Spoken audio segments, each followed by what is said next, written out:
E quando você vai enfrentar os problemas que pretende resolver, você vai fazer na ambiência, ou seja, no ambiente do verdadeiro evangelho, nas ideias, nos conceitos desse verdadeiro evangelho. E como sua mente vai estar limpa de engano e você vai estar pensando e com o coração sentindo a verdade desse evangelho puro e verdadeiro, você não vai ver pecado onde não há. Você não vai ver maldade onde não existe. Você não vai condenar a ninguém.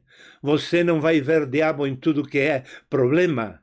Você vai ver Deus. Você vai ver aquele que perdoa pecados, aquele que salva, aquele que liberta. A esse você vai ver. E porque você está vendo bem, você vai passar soluções concretas, verdadeiras, reais.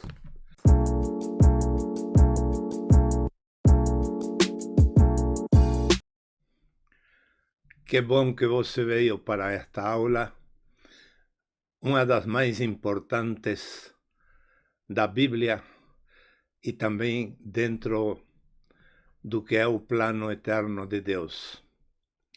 O Evangelho.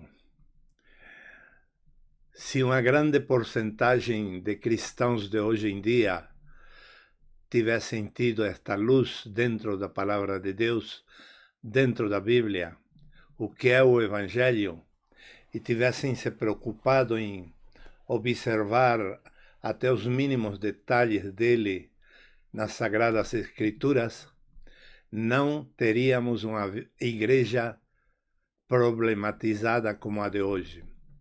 Não teríamos perseguições hoje. Não teríamos uma degradação moral dos próprios cristãos. Não teríamos cristãos entrando na política como último recurso de ajudar a que as pessoas mudem e mude a sociedade, já que a igreja perdeu como sal, perdeu o gosto que tinha, como luz se apagou, então recorrem aos estados criados pelos homens e guiados e governados pelos homens, bons, regulares ou maus, e ficam atrelados ao poder do inimigo, do diabo. Jesus disse: meu reino não é deste mundo. Apocalipse nos diz que os reinos deste mundo chegarão a ser de Deus e de seu Cristo. Portanto, todos esses evangélicos, entre aspas, que vão ao Estado, ao governo, com a intenção de ajudar, de mudar alguma coisa e de supostamente levar o reino de Deus, estão equivocados. Todos estes governos e estados, qualquer seja o signo político e a cor de suas bandeiras, todos eles vão ser subjugados pelo Supremo Deus, Jesus Cristo. Portanto, se eles tivessem tido uma revelação totalmente dentro da palavra de Deus, nada fora dela, tivessem escapado de ser enganados pelo diabo e de viver debaixo de um manto de trevas, pensando que alguma coisa vão mudar. Não vão conseguir mudar nada. Pelo contrário, eles se contaminam lá e vêm pior do que antes. Por quê? Porque não é esse o caminho. É muito diferente se a igreja tem potestade através da organização social que é parte da civilização. Por exemplo, criando órgãos próprios da igreja que possam ter peso, importância na sociedade e possam produzir um interesse no poder político e nos demais poderes da sociedade a que se sujeitem a nos ouvir e a mudar de ideias e em algum aspecto mais concreto como as obras. Quais seriam esses instrumentos? Provavelmente ONGs e outras entidades da igreja, como universidade, escolas e diversos órgãos vivos, onde governe a palavra de Deus, o Espírito Santo e o testemunho de vida de cada professor, de cada mestre, de cada pregador, de cada cristão. Mas eles perderam a visão de que é o Evangelho. Foi totalmente perdida. Na nossa idade, os que nascemos na igreja evangélica, nascemos espiritualmente, podemos dizer que nascemos pela graça de Deus, porque de evangelho já havia pouco. Mas nessa época ainda, faz 60, 50 anos atrás, havia muito mais de evangelho sendo pregado do que nos dias de hoje, neste ano de 2022. Mesmo assim, já havia uma degradação muito grande do Evangelho. Eu já lembrei em outro vídeo, em outro ensinamento, de quando um missionário sueco que tinha seu próprio quarto de dormir, de descansar na minha casa paterno-materna, porque meus pais fizeram um quarto especial para ele e reservavam só para ele, fechado, limpo, permanentemente, e ele vinha e parava muito tempo ali, alguns meses.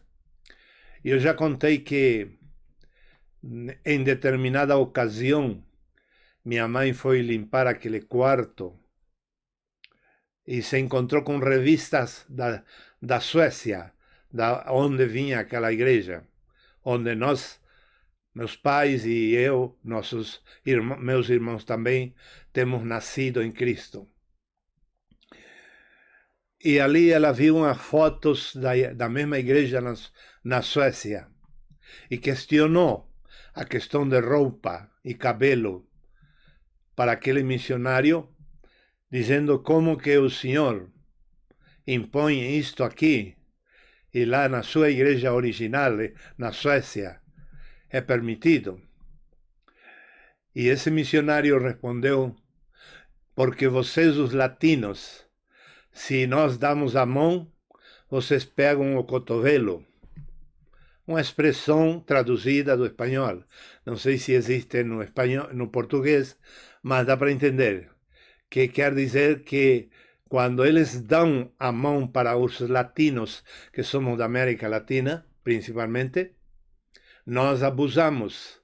Então, por isso, eles instalaram uma falsa doutrina nas igrejas como se fosse de Cristo e os apóstolos, não tendo nada de apostólico, nem de Cristo, nem de Bíblia. Eu já tinha contado isso.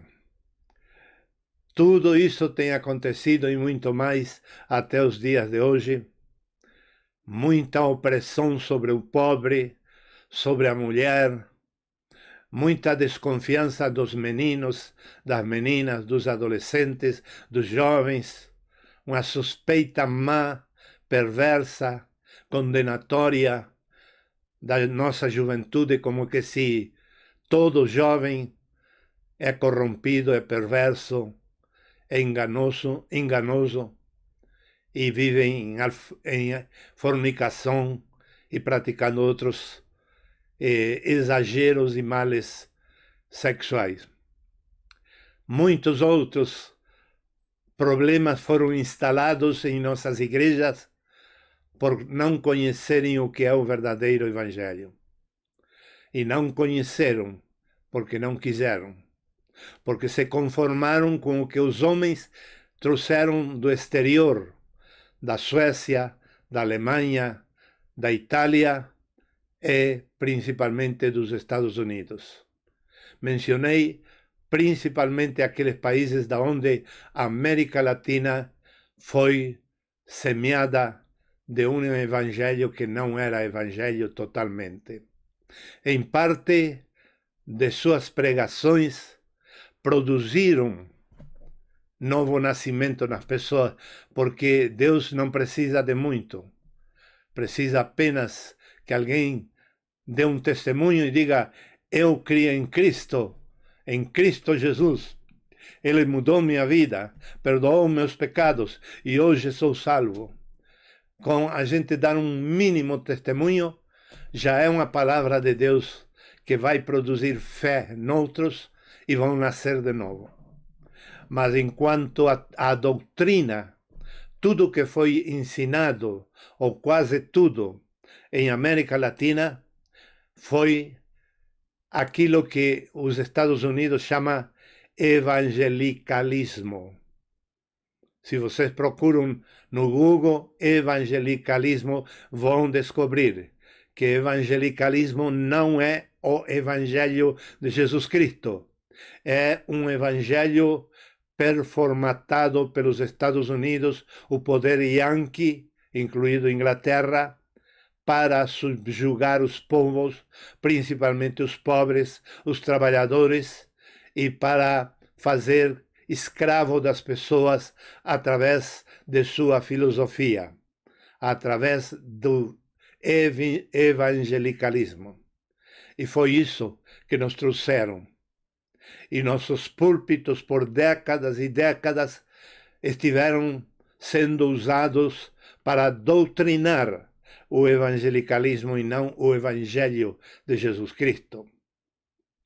Há uma frase que se usa muito na Argentina: te queremos pobre, escravo e ignorante.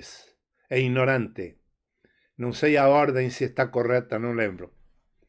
Nós queremos vocês pobres, escravos e ignorantes. Esse é um slogan de certas políticas. Fazer com que as pessoas sejam humilhadas, massacradas e sujeitas e não abram a boca para reclamar nada. E esse foi o evangelho que foi pregado. E eu disse que não souberam que estavam enganados e que o evangelho de Jesus Cristo é outra coisa, porque não quiseram. Mas na realidade não foi muito porque não quiseram saber a verdade, senão porque todo escravo se acomoda no seu estado e fica contente, feliz, se acostuma e não quer mudar. Não quer nem saber da verdade, porque aquele pouco que recebe o mantém seguro e estável.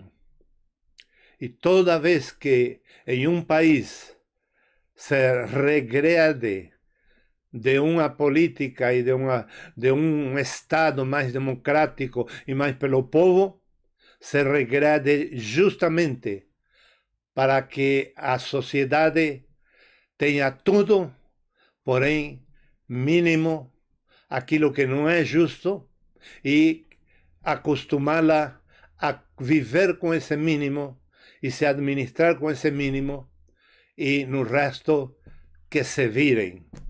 Mas aqueles outros estados têm essa filosofia de submeter as pessoas, os povos. E o que é triste, não nos deve interessar muito a política, mas o que é triste que os púlpitos estejam sendo usados para pregar isto como evangelho, que não é o evangelho de Jesus Cristo. Para tanto, eu vou dar algumas dicas dentro da palavra de Deus, a Bíblia.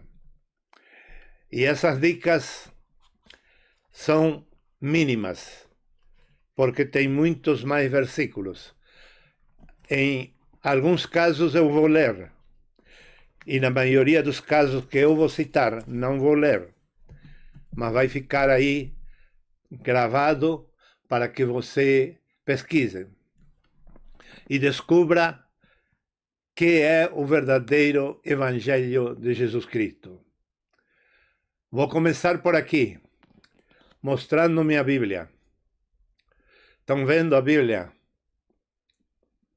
Esta é a minha Bíblia pessoal. Letra grande. Muito linda a Bíblia, muito boa. Em português. Esta Bíblia e todas as Bíblias que usam os católicos e os evangélicos, todas elas dizem a mesma coisa onde eu vou ler e onde eu vou citar. Pela tradução e pelos tradutores que trabalharam nelas, as palavras são sinônimas em muitos casos. Não são as mesmas, mas dizem a mesma coisa. E eu vou relatar os passos que o Evangelho está dando dentro deste livro. Evangelho não é mencionado por primeira vez, não é citado por primeira vez em Mateus capítulo 1 em diante, não.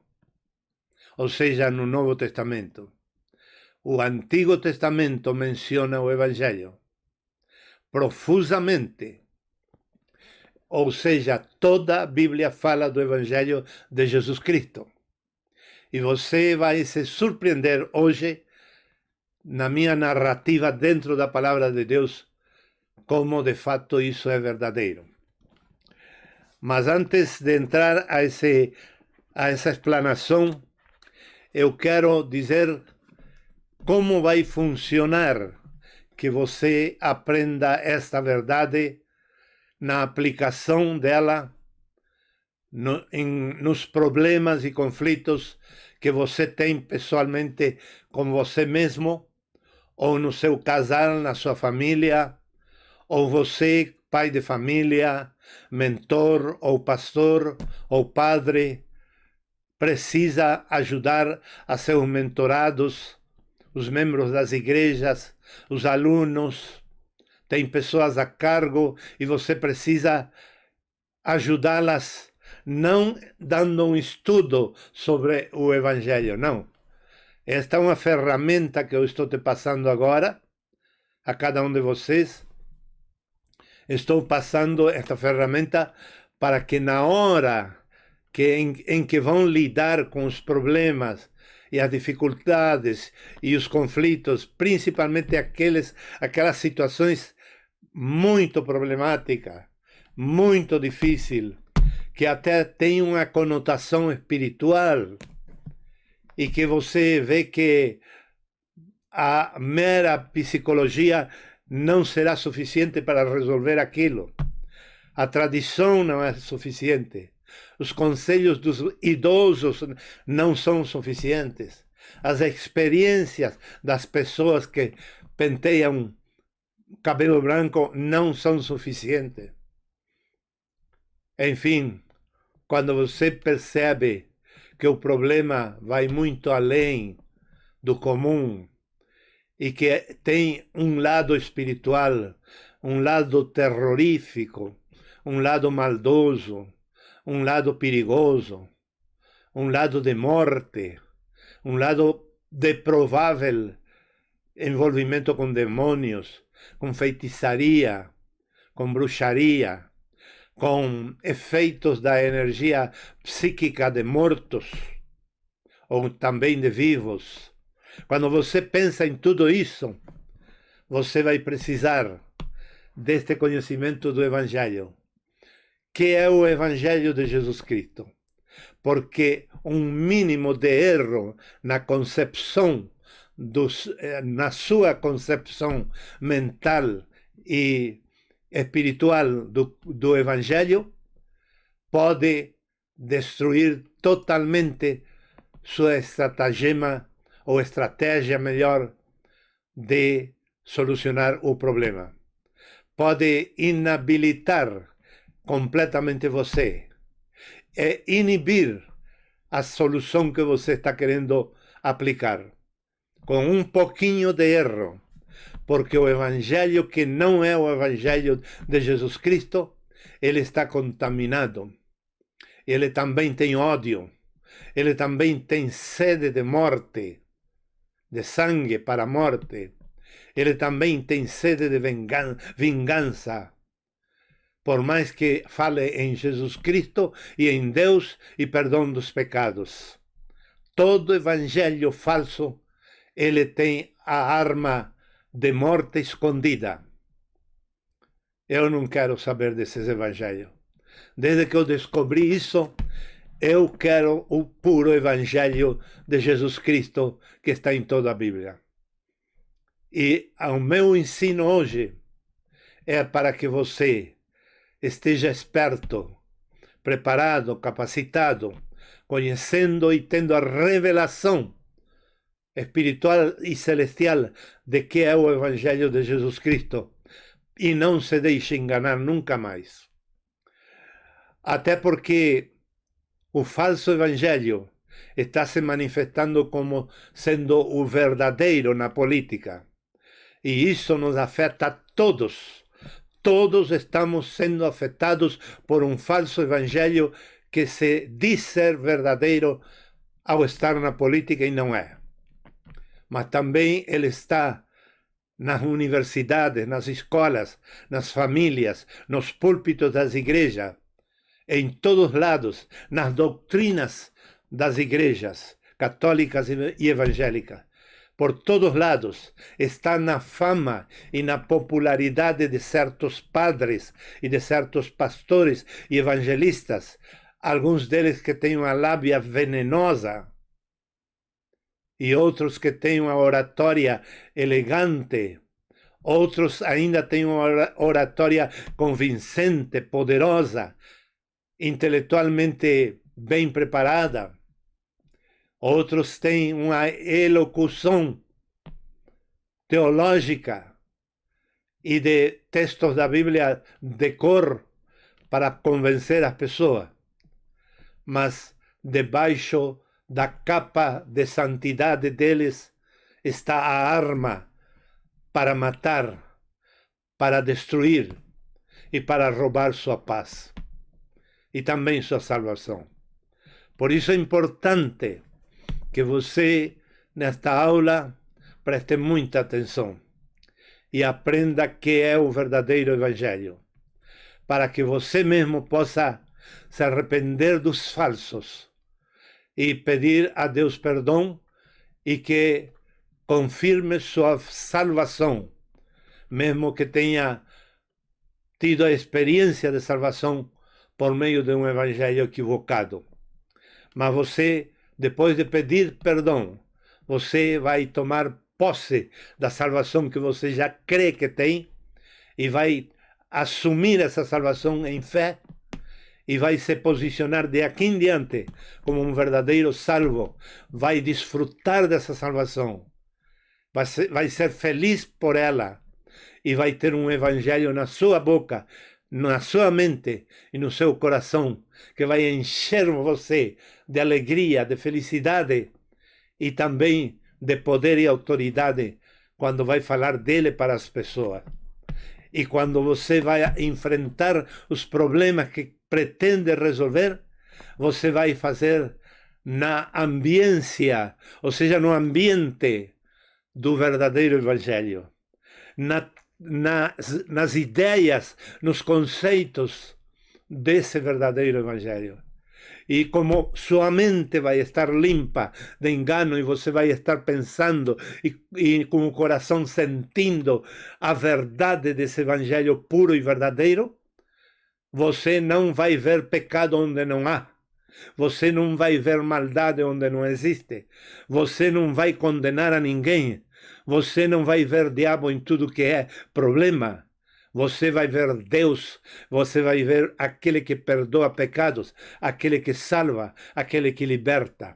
A esse você vai ver. E porque você está vendo bem, você vai passar soluções concretas, verdadeiras, reais, tanto como pastor, como padre na igreja, como pai de família, como líder, mentor em um lar de criança, um lar de jovens, um lar de recuperandos de droga, em um lar de anciões, nas escolas. Em todos lados você vai ser uma bênção tremenda quando aprenda que é o verdadeiro Evangelho de Jesus Cristo. Então eu vou dividir a menção e a apresentação desse Evangelho, assim como está na Bíblia, em 5 partes. Em toda a Bíblia se apresenta o Evangelho de Jesus Cristo em 5 partes. A primeira parte está em Gênesis capítulo 3, versículo 15. Ali, esse versículo, ainda que pareça uma profecia, mas não é uma profecia, é simplesmente um anúncio, uma notícia, um anúncio, como os anúncios publicitários, que Deus está dizendo para a humanidade: vem aí o Salvador e a salvação dos pecadores. Vem aí a derrota do grande enganador da humanidade. Ele não está prometendo, está anunciando. Quando a gente tem consciência de que o produto da gente vale, a gente se poupa a profetizar e mais bem anuncia, porque a gente tem certeza da validade do produto que a gente quer doar neste caso. Então eu tenho um produto muito valioso e eu quero doar para alguém. Que tipo de profecia poderia ser necessária nesse caso? Que eu diga: olhe, João, amanhã é teu aniversário. Esta chave é de uma coisa que você vai descobrir só amanhã. E não mostro bem a chave para que não descubra que é de carro ou de casa ou qualquer outra coisa de valor, talvez um cofre de joias. Não, não é necessário dar-lhe uma profecia. É sim necessário, talvez, porque se é de graça, melhor não dizer, mas neste caso, Deus disse, e tinha razão de dizer, porque Adão e Eva precisavam ouvir e o diabo também. Então, Deus não prometeu nada, nem profetizou nada. Ele só anunciou e disse: vem aí a salvação dos pecadores, e vem aí quem vai pisar tua cabeça, Satanás, que tem enganado a raça humana e destruído todo o planeta com tua maldade e teu pecado. É isso que Deus está dizendo aí, em Gênesis capítulo 3, versículo 15. Essa primeira menção na Bíblia do Evangelho, porque está falando de Jesus Cristo, que é quem trouxe o Evangelho, e ele próprio é o Evangelho, e trouxe o perdão e a salvação e a vitória sobre Satanás. Portanto, foi a primeira parte do Evangelho anunciada ali. Anúncio do Evangelho, Gênesis 3, 15. Depois, em Gênesis capítulo 12, do 1 ao 3, aí Deus promete o Evangelho. Deus promete o Evangelho aí para Abraão e o faz pai de todos os crentes, de todos aqueles que creriam em Jesus Cristo. Deus determina que todos os que creiam num Deus único, como Abraão estava crendo naquele momento, porque na época todo mundo cria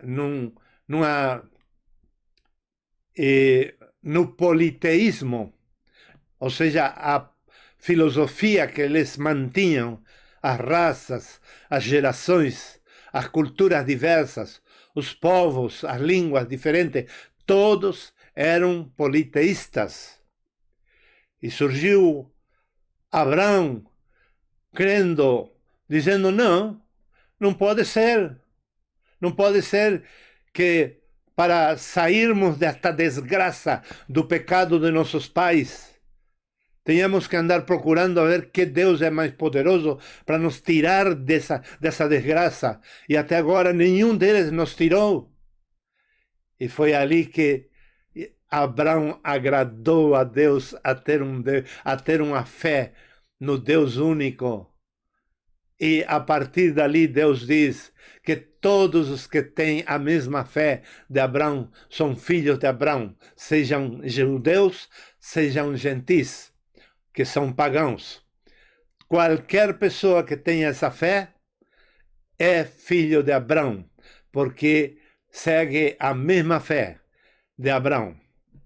E foi ali que Deus prometeu para Abraão um Salvador que perdoaria o pecado e daria salvação.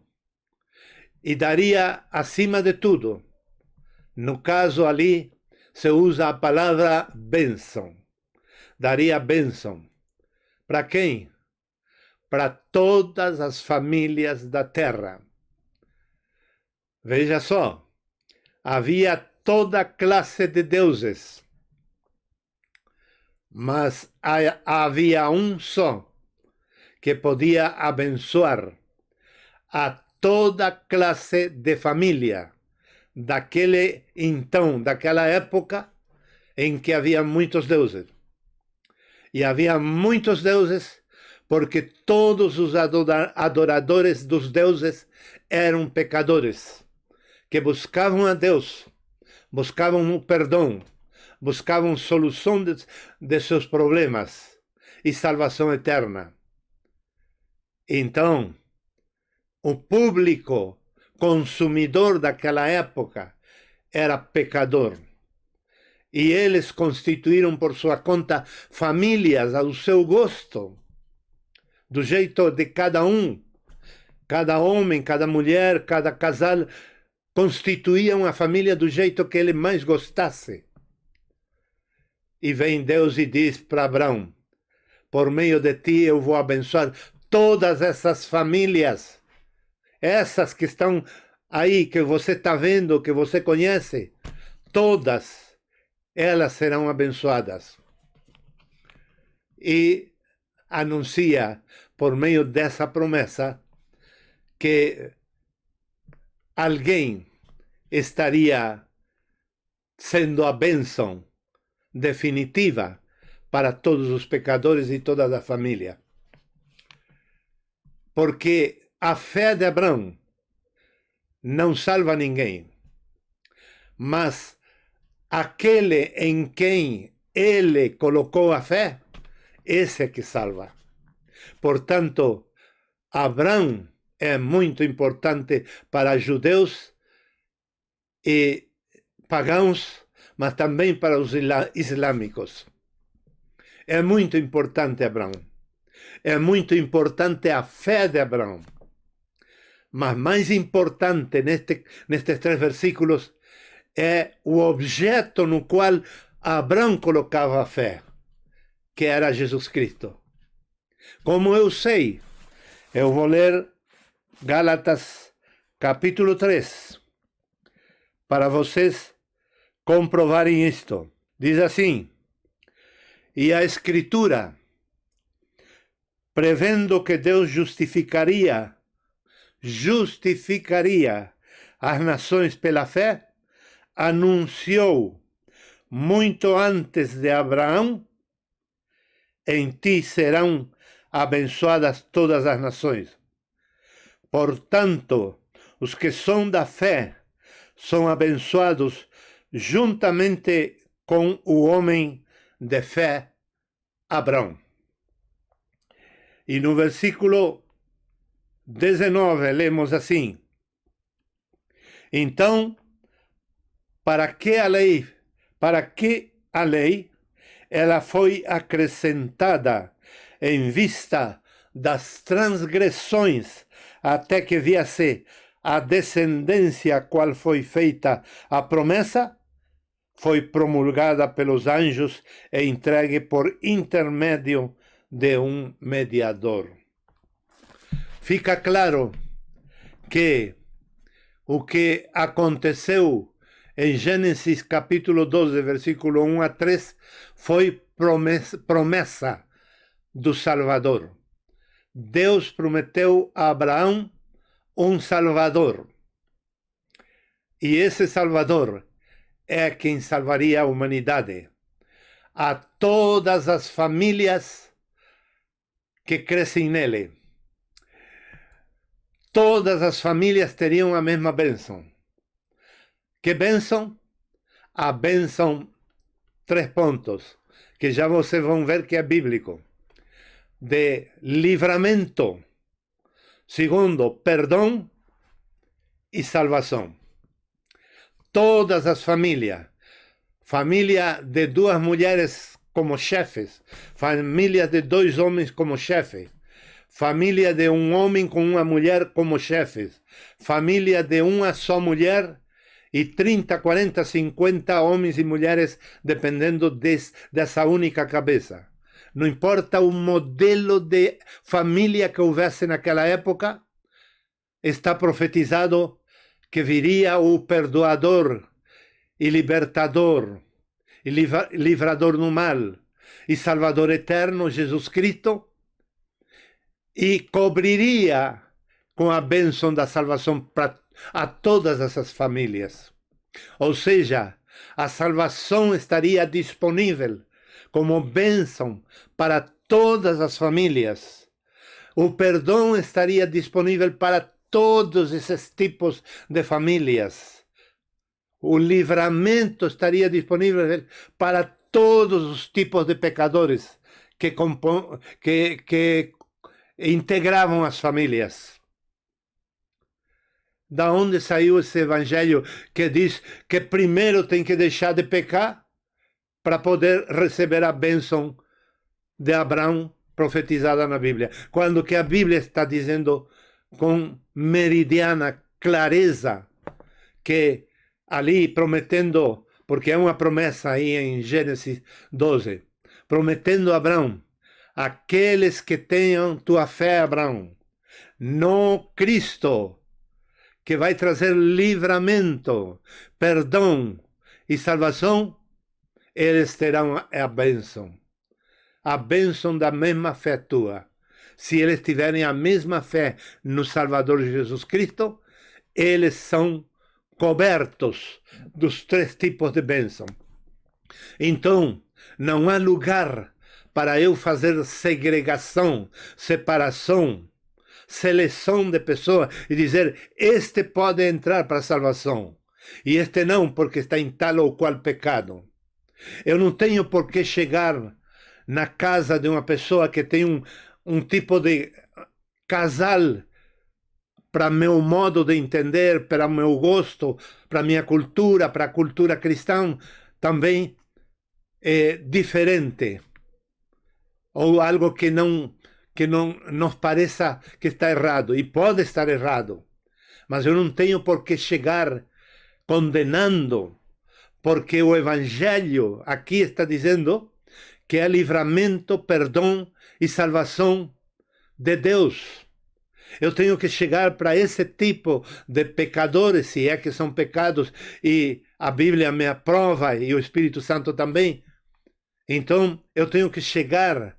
E se eu tenho essa convicção, não tenho que chegar condenando, tenho que chegar pensando que essa pessoa, essas pessoas, essa família necessitam livramento, perdão e salvação.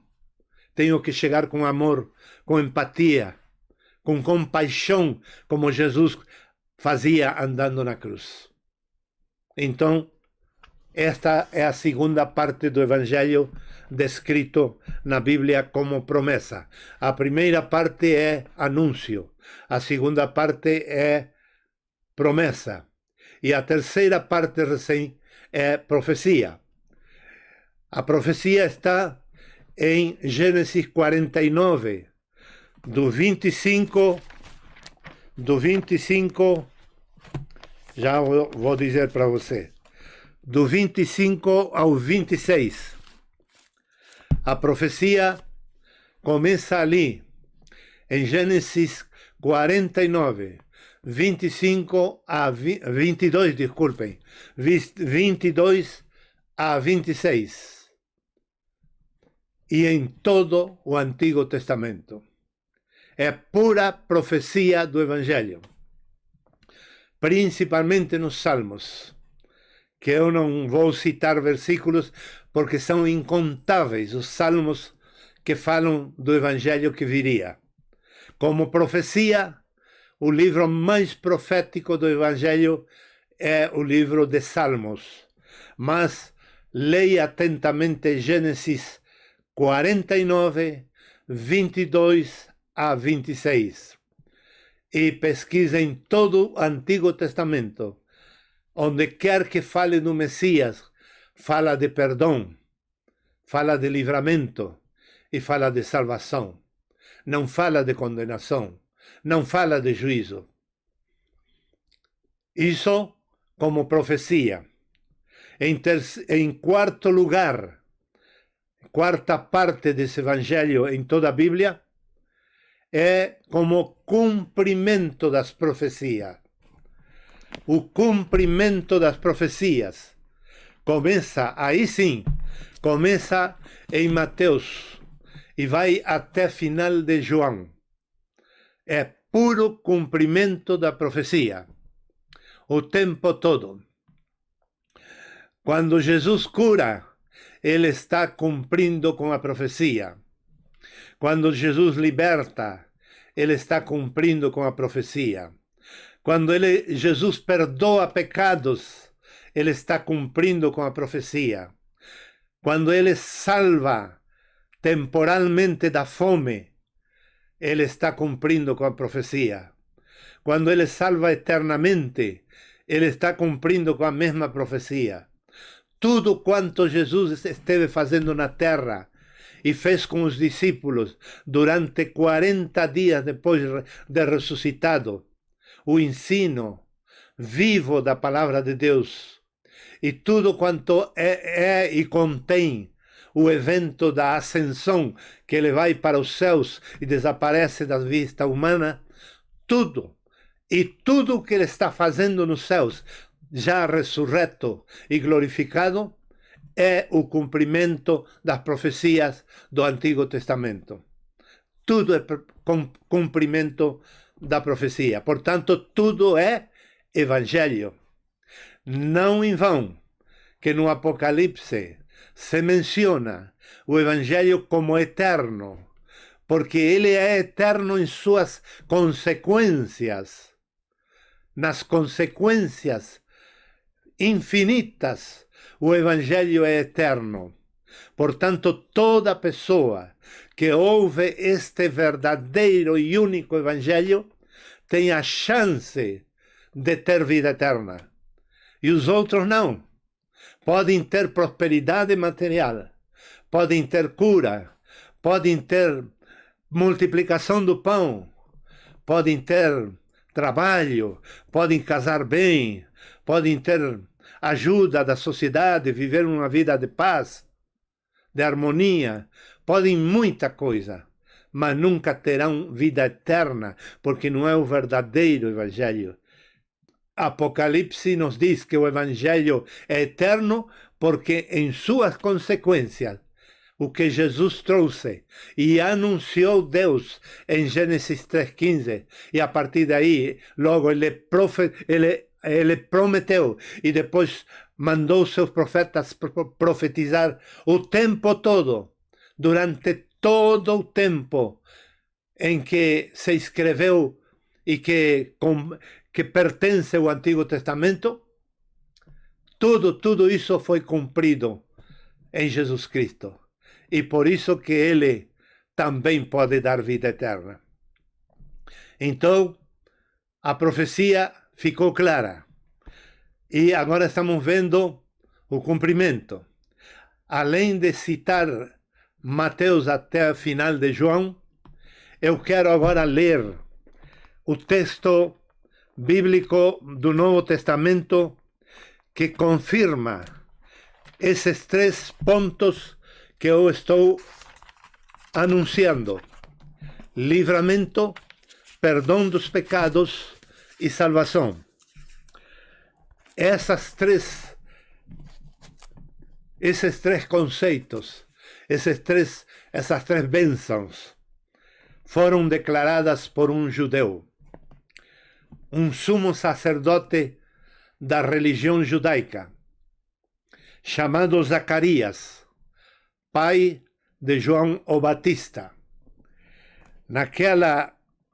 Naquele cântico dele, ele anunciou, ele declarou, ele proclamou também, ele declarou com um entusiasmo tremendo e proclamou para nós os 3 conceitos: livramento, perdão e salvação. A versão da Bíblia que eu vou ler, perdão diz salvação, e a salvação eterna diz salvação. Ou seja, em ambos os casos, esta versão diz salvação, porque perdão também é salvação. No entanto, outras versões diz, na primeira vez que eu cite a palavra salvação, vai dizer perdão. E eu vou ler agora, e vocês vão ver que lindo cântico. Bendito seja o Senhor, Deus de Israel, porque visitou e libertou o seu povo e fez surgir para nós uma força de salvação, que é perdão aí, na casa de Davi, seu servo, como prometera pela boca dos seus santos profetas desde os tempos antigos. Salvação que nos livra dos nossos inimigos e da mão de quantos nos odeiam. Assim tratou com misericórdia a nossos pais, lembrando-se de sua santa aliança, do juramento feito a Abraão, nosso pai, de nos conceder que, sem temor, livres das mãos dos inimigos, nós os serviríamos em santidade e justiça diante dele todos os nossos dias. Que cântico maravilhoso! Alguma outra hora eu vou esmiuçar todo ele. É riquíssimo. Mas eu quero adiantar para vocês que este judeu, quando profetizaram que seu filho seria precursor do Messias, ele foi inspirado pelo Espírito Santo e cantou estas palavras sagradas tão maravilhosas. E ele louvou a Deus, o Deus único, verdadeiro, ao Deus de Israel, Deus de Abraão. Lembrou da promessa feita a Abraão.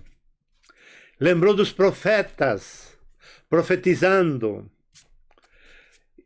E lembrou da misericórdia de Deus, de como Deus tem cuidado dos pais dele, dos antepassados de Zacarias, de todos os judeus anteriores, inclusive de todo o povo de Israel, livrando das pessoas, não só das pessoas que faziam guerra contra eles, senão também das pessoas que odiavam eles por serem eleitos de Deus, Que triste que hoje sejam eles, os judeus, e o falso evangelho trazido para dentro da igreja evangélica, o evangelho chamado sionismo. Que triste que esse evangelho se foque e incentive e enfatize a arma, o ódio, e divida famílias, divida casais, divida igrejas, divida a sociedade com esse evangelho falso. Que triste que hoje é tudo o contrário.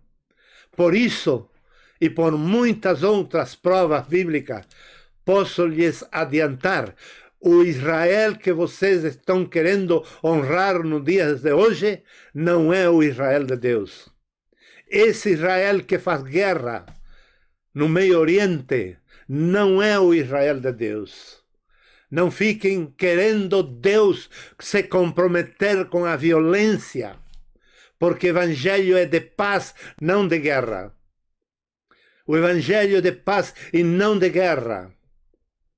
E, portanto, esse não é povo de Deus.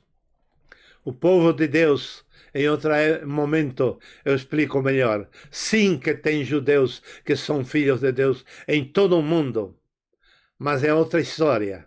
Não é a que eles contam hoje. Não é. E aqui vemos como Zacarias está vendo tudo isso. Não viu o Messias, está vendo apenas ao precursor do Messias. E ele já está anunciando e até profetizando que está chegando o verdadeiro Messias. Aquele que vai trazer amor em vez de ódio. Vai trazer livramento em vez de guerra. Vai trazer salvação em vez de condenação. E também ia produzir no povo uma santificação e uma justiça social, não por meio de preceitos e regras e cumprimento da lei mosaica, senão por meio do fluir da vida de Deus no Messias. O Messias morreu e ressuscitou como um grão de trigo que cai na terra e morre e ressuscita, para se transformar em espírito de vida e poder morar dentro de nós e nos dar vida, vida em abundância e vida eterna. E isso Zacarias também viu. Ele viu e está no Novo Testamento. Então, isto é tremendamente importante, como ele confirma que Cristo Jesus, em Cristo Jesus, se cumpriu de verdade a profecia, a promessa e o anúncio do Evangelho.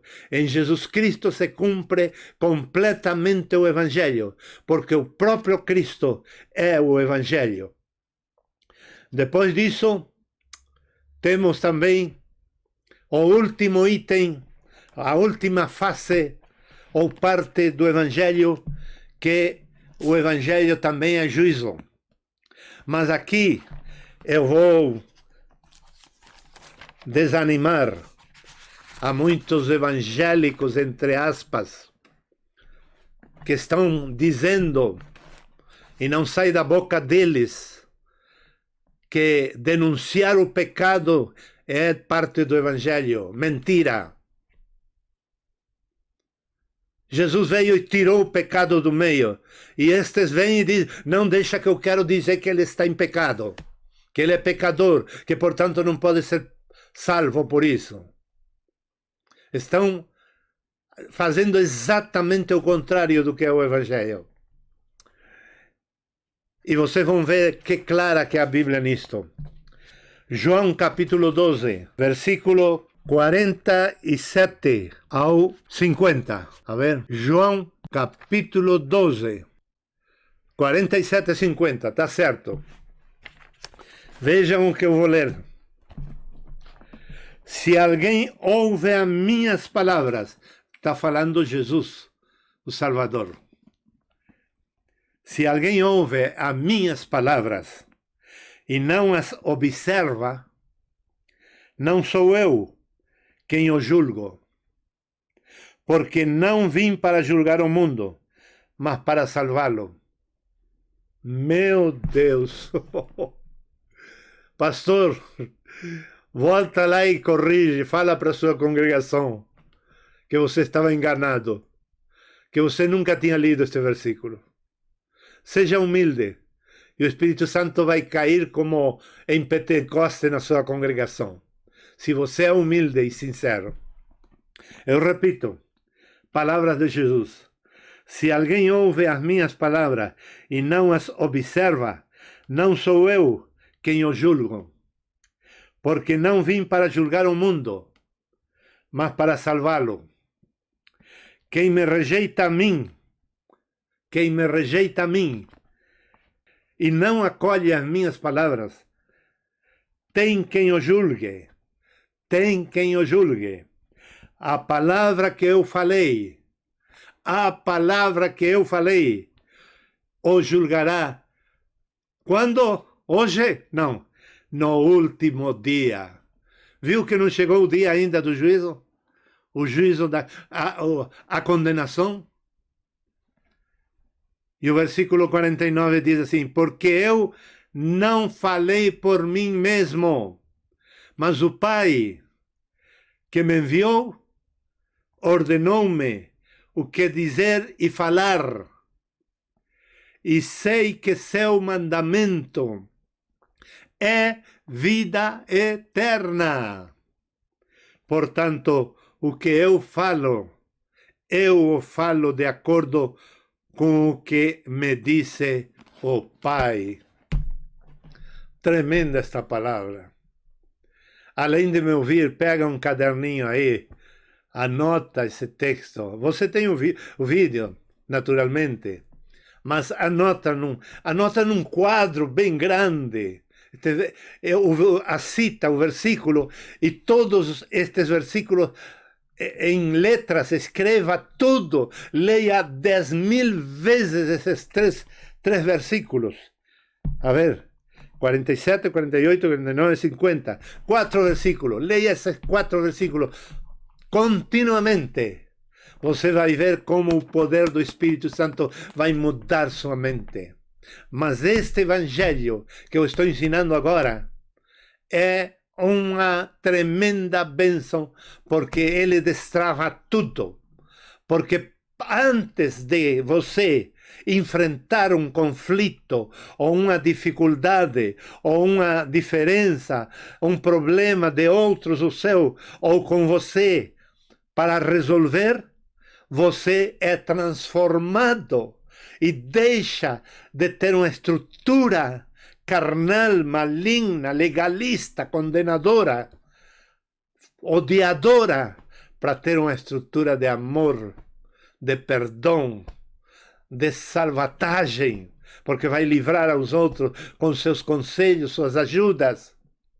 Eu tenho tido essa experiência impressionantemente, quase sempre que tem me consultado as pessoas. Eu tenho dado ideias tremendas, espontâneas que o Espírito Santo me dá e que funcionam, porque eu creio no verdadeiro Evangelho. Então vêm as soluções exatas de encontro com o problema e resolvem mesmo. Isto é muito importante. Mas, para não me demorar muito nesta aula, vocês vão também ler, além desta passagem, o capítulo 3 de São João, versículos 17 e 18. E Apocalipse, capítulo 14, versículos 6 e versículo 7. Com essas citas, você vai entender a importância do verdadeiro e único Evangelho. E quando o seu metabolismo intelectual e espiritual for ativado e começar a mudar e deixar de fora todo entendimento que lhe meteram na sua cabeça, no seu entendimento, na sua mente, no seu coração, entendimento errado, de falsos evangelhos, quando você consiga se limpar de tudo isso, se livrar de tudo isso, você vai estar adquirindo uma das maiores ferramentas para resolver problemas. Porque você vai olhar diferente para os outros. Você vai se olhar a si mesmo diferente. Você não vai se olhar se condenando.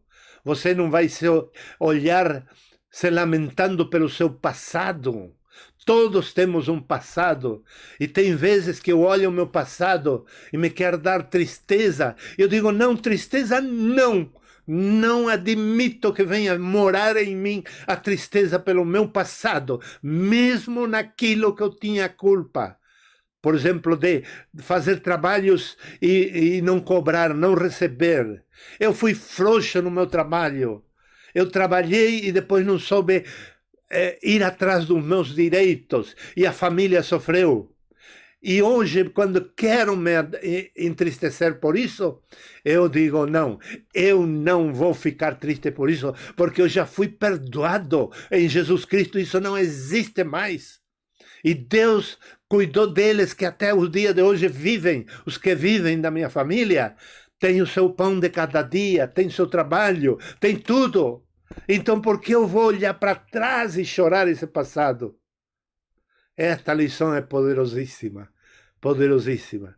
E resolve muitas dores, muitos conflitos, muitos sofrimentos, muitas situações que você achava que não iria poder resolver. É só você mudar de pensamento e de sentimento e deixar de ter como bandeira um evangelho hipócrita, falso, de guerra, de ódio. Deixe de lado essas porcarias e receba agora, por meio desta aula, a visão do verdadeiro e único evangelho, o evangelho de Jesus Cristo, que veio para três coisas. Repito aqui por terceira ou quarta vez e fecho esta aula de hoje. E vá para casa estudar a sua Bíblia e comprovar pela iluminação do Espírito Santo que eu disse 100% a verdade. E preguei o evangelho nesta hora de aula um pouco pesada, porém viva, porque é a palavra de Deus. Livramento, perdão e salvação. Mas não somente salvação temporal, também salvação eterna. Repito, você vai ser transformado para poder ser um instrumento de resolução de problemas, conflitos e necessidades, para livramento, para perdão de pecados e para salvação de diversos tipos. Salvação da fome, salvação de conflitos, salvação de problemas, salvação do presídio, salvação da miséria, salvação da divisão, salvação do divórcio e salvação eterna. Maravilhosa lição. Grandiosa. Graças a Deus.